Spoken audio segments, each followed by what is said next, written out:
Ya, oke. Selamat siang, teman-teman. Ya, kembali bersama Pak Nuk ya. Mohon maaf, ini kali kedua kita ambil pertemuan secara daring begitu, dan topik sebelumnya kita sudah membahas model bisnis Canva ya. Nah, harapan Pak Nuk, teman-teman sudah mulai mencoba membuat model bisnis Canva-nya hingga akan berkelanjutan ke materi berikutnya. Nah, kesempatan kali ini teman-teman ya, kita akan membahas tentang uh, manajemen keuangan, tetapi kita mau kelolanya berbasis Android ya. Jadi nanti output kuliah ini teman-teman akan saya minta mencari sebuah aplikasi ya, aplikasi di Play Store yang teman-teman bisa pelajari dan gunakan ya. Jadi seperti itu. Sehingga nanti tujuannya adalah teman-teman mengetahui bahwa saat ini pengelolaan keuangan itu sudah sangat berkembang sangat jauh ya, tidak menggunakan buku atau bahkan tidak lagi menggunakan komputer ya, sudah berbasis Android pun bisa. Nah, contohnya saat kita ke kafe-kafe begitu misalnya ya, itu kan kadang-kadang kasirnya itu sistemnya udah pakai Android teman-teman, pakai tablet yang minimalis, kemudian segala menu, segala keuangannya bisa diatur di sana sampai ke nota pembayaran ya. Nah, ini perkembangan yang luar biasa. Nah, nanti kita arahkan materinya ke sana. Oke. Nah, tapi sebelum ke sana kita harus tahu dulu apa itu manajemen keuangan. Nah, dari kata manajemen ya, teman-teman, berarti kegiatan untuk merencanakan,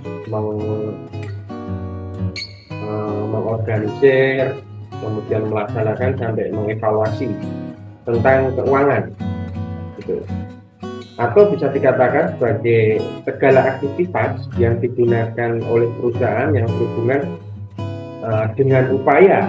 Ya, yang pertama adalah memperoleh dana dengan biaya yang seminimal mungkin dan syarat yang menguntungkan, serta upaya untuk menggunakan dana tersebut secara efektif dan efisien.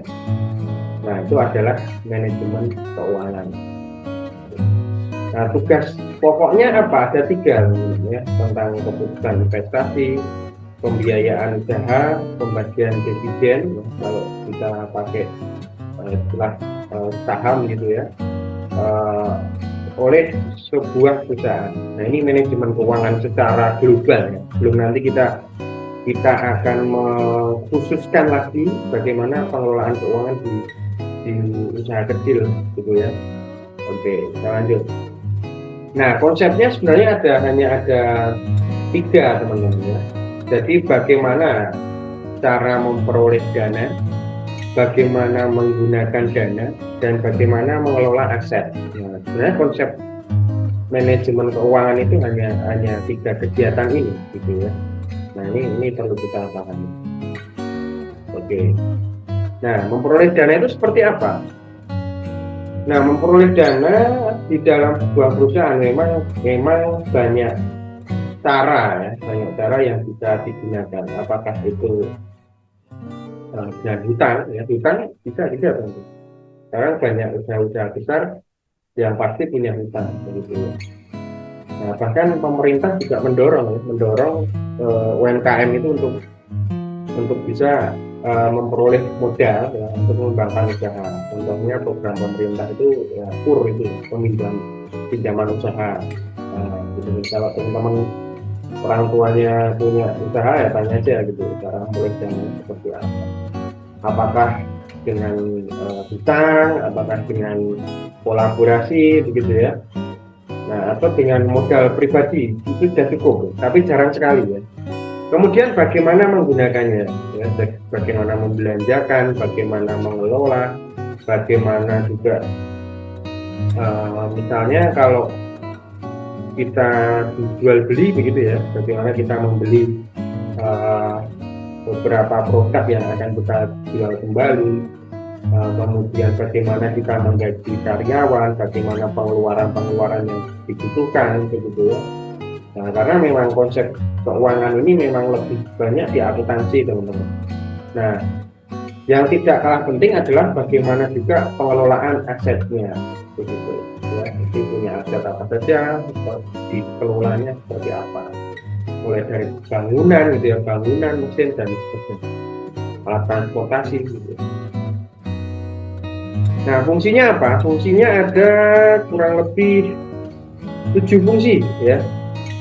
Nah, kalau kita ngomong tentang manajemen pasti ada perencanaan, bagaimana perencanaan keuangan, penganggarannya, pengelolaannya ya. Ini untuk apa, ini untuk apa begitu ya. Kemudian pencarian ya, penyimpanan ya, kemudian pengendalian ya, pemeriksaan keuangan. Nah, ini penting, apalagi di poin pemeriksaan ini kadang-kadang kita juga harus memperhatikan kesehatan keuangan di perusahaan kita, teman-teman. Jangan sampai kita kesehatan keuangannya menurun ya, kita malah perluasan perusahaan. Nah, ini kurang baik gitu, tetap tidak.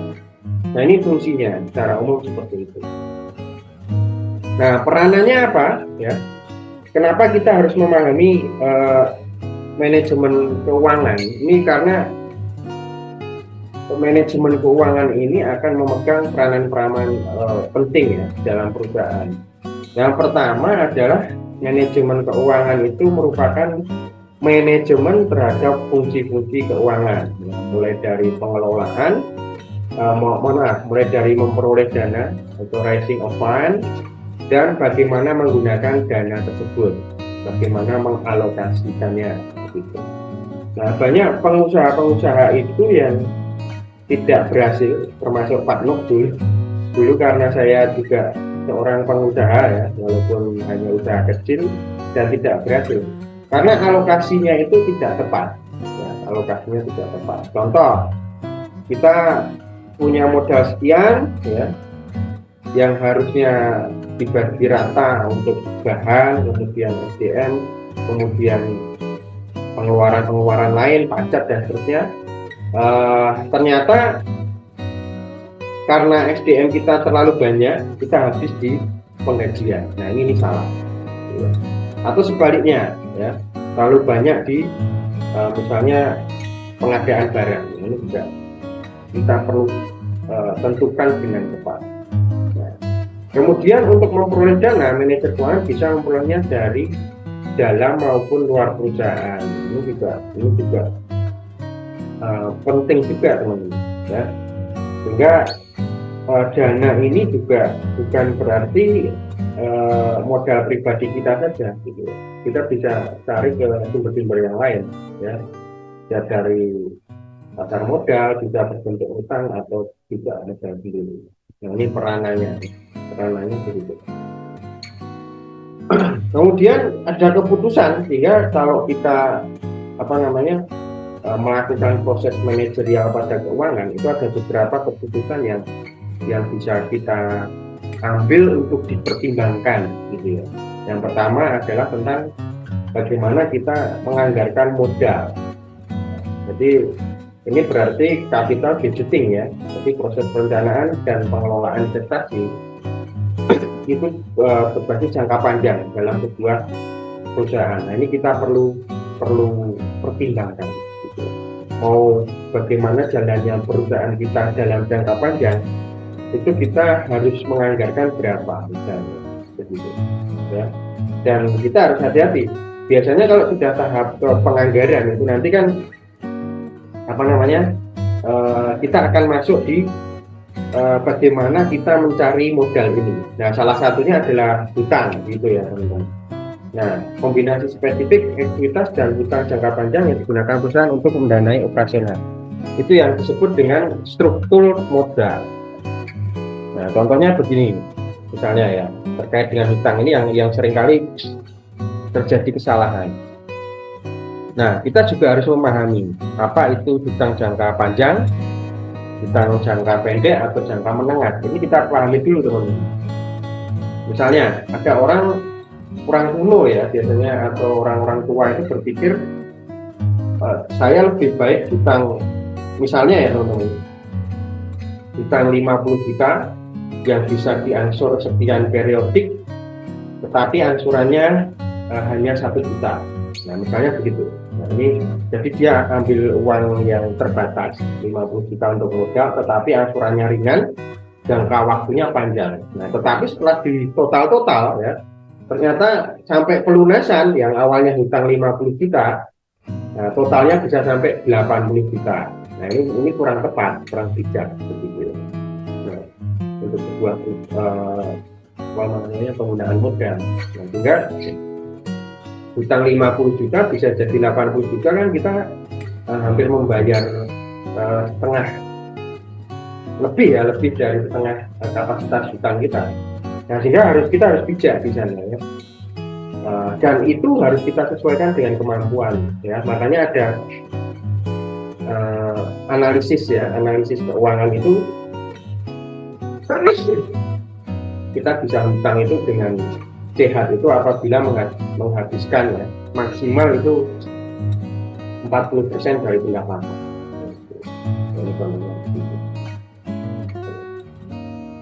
Kemudian juga berkaitan dengan keputusan tentang modal kerja ya.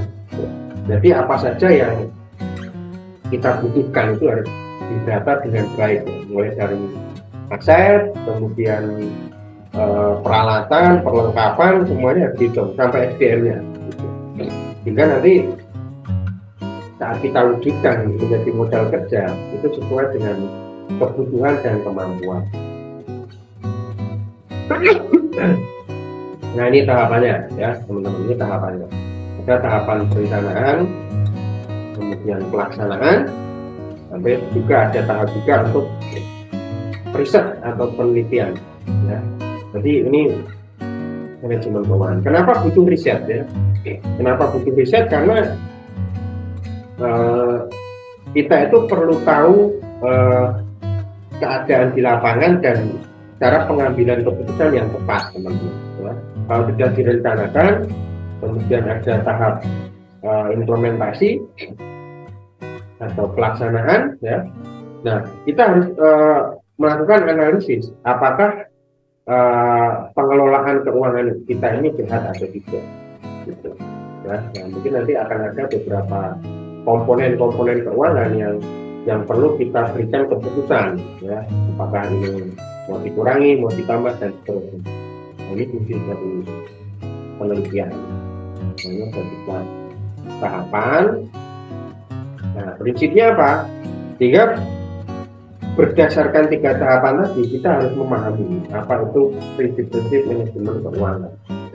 Nah, yang pertama adalah konsistensi atau kita itu harus konsisten, ya, konsisten. Kalau kita mengambil sebuah keputusan itu harus berdasarkan dengan data-data yang apa namanya, yang kredibel gitu. Jangan sampai hanya karena kebutuhan dan keinginan yang berbeda gitu ya. Kemudian akuntabilitas, ya, akuntabel gitu ya.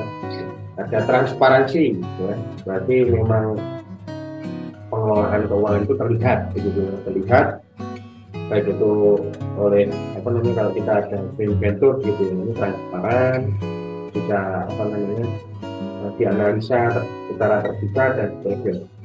Kemudian ada kelangsungan hidup, ya. Maksudnya ada aspek di mana saat kita melakukan manajemen keuangan itu juga memikirkan juga apa yang akan terjadi di depan, gitu ya. Ke depan itu apa yang akan terjadi. Nah, lalu ada integritas, ya, ini berkaitan dengan bagaimana seorang pribadi itu mengelola keuangan. Kemudian ada berkaitan dengan pengelolaannya sampai pada standar akuntansi. Ya. Itu tidak bisa kita pungkiri bahwa memang manajemen keuangan ini salah satu bagian dari bidang akuntansi, gitu ya. Nah, oke teman-teman, dari berbagai macam konsep yang kita pahami tadi, ya, saya ingin teman-teman itu nanti mencari aplikasi di Android gitu.